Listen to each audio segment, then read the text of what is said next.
Bonjour, je suis heureuse de vous partager cette vidéo. Aujourd'hui, je vais faire des petits pots faits maison. Pourquoi j'ai choisi les faits maison? Eh bien, tout simplement parce qu'on sait exactement ce qui contient le petit pot qu'on a fait. Et aussi, en termes d'économie, c'est très gagnant parce que c'est moins coûteux que les petits pots achetés tout fait. Voilà donc, en gros, les raisons pour lesquelles je préfère les faire moi-même. Et je me suis donc dit, je vais partager cette expérience et peut-être qu'il y a une maman qui passera par là et à qui ça va donner envie de le faire elle-même ou alors qui ne sait pas comment y procéder et aussi ça pourrait donner des idées à plus d'une personne. Les petits pots faits maison, c'est très facile à réaliser. Tu travailles en une seule journée. Après, tu as plusieurs semaines de libre parce que tout est prêt. Voilà, moi j'ai choisi de commencer par les haricots verts, les carottes, les courgettes, les pommes, des bananes et peut-être que j'ajouterai des kiwis et des fraises. Ça dépend du temps que j'aurai. Allez, let's go. Je commence par hacher tous mes légumes. Je les ai lavés au préalable, surtout bien lavés parce que comme c'est des aliments de bébé, il faut vraiment faire attention. Là, je vais donc les hacher et je vais continuer ma préparation.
J'ai donc mis à cuire tous mes fruits et mes légumes.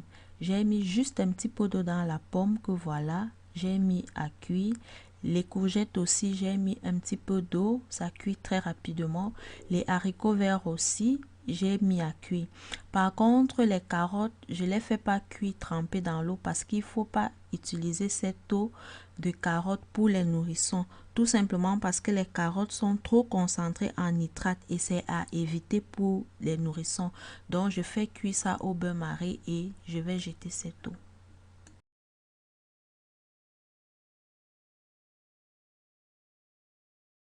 Pendant que les légumes sont en train de cuire, je vais donc venir faire la purée de bananes parce que ça ne nécessite pas d'être cuit.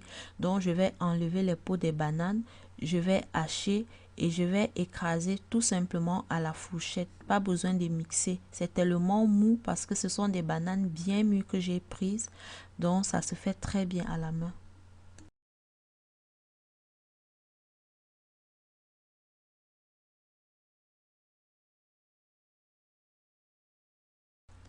Quand j'ai terminé d'écraser la banane à la fourchette, je vais donc venir réserver une petite quantité qu'on va utiliser les 2 jours à venir, que je vais conserver au frigo.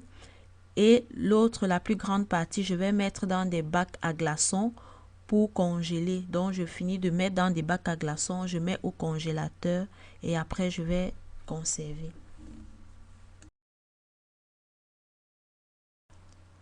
Je vais donc vérifier mes légumes. À l'aide d'une fourchette, je viens piquer dans les fruits et les légumes pour savoir s'ils sont cuits.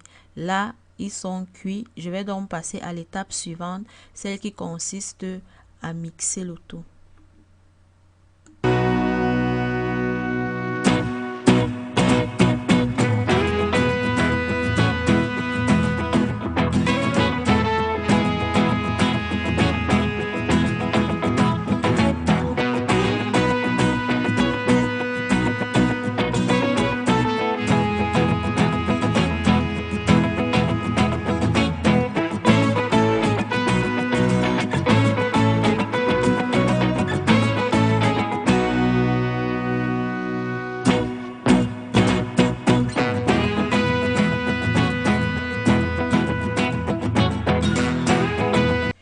Je vais donc venir identifier mes sacs de congélation. Là, j'ai des mini sacs de congélation. Je vais écrire le nom de l'aliment et la date du jour. Par la suite, je vais venir démouler mes aliments du bac à glaçons. Alors voilà l'astuce pour que ce soit très facile. Il suffit de faire couler de l'eau de l'autre côté du bac à glaçons, du côté verso, et vous allez voir que ça se démoule très facilement. C'est pareil si vous avez conservé des aliments dans une boîte de beurre, des boîtes de margarine là en plastique. Il suffit de venir faire couler de l'eau dessus comme ça, que ce soit l'eau tiède, chaude ou froide. Vous allez voir que ça passe comme une lettre à la poste.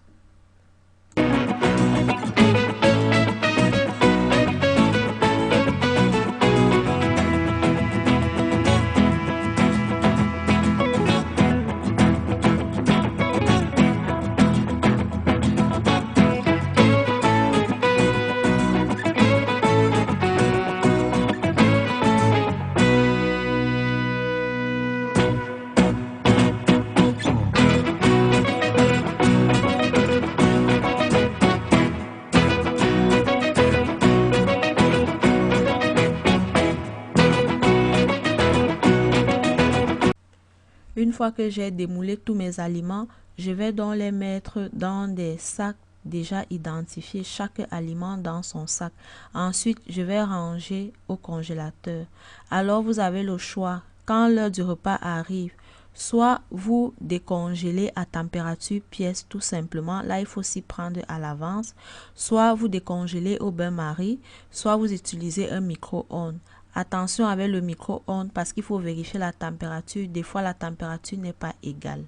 Et la technique, elle est pratique parce qu'au fur et à mesure que bébé prend de l'appétit, vous passez à 2 cubes, 3 cubes, 4 cubes de l'aliment qui vous intéresse. Je vous remercie de m'avoir suivi si vous êtes arrivé à la fin et je vous dis à la prochaine vidéo. Bisous!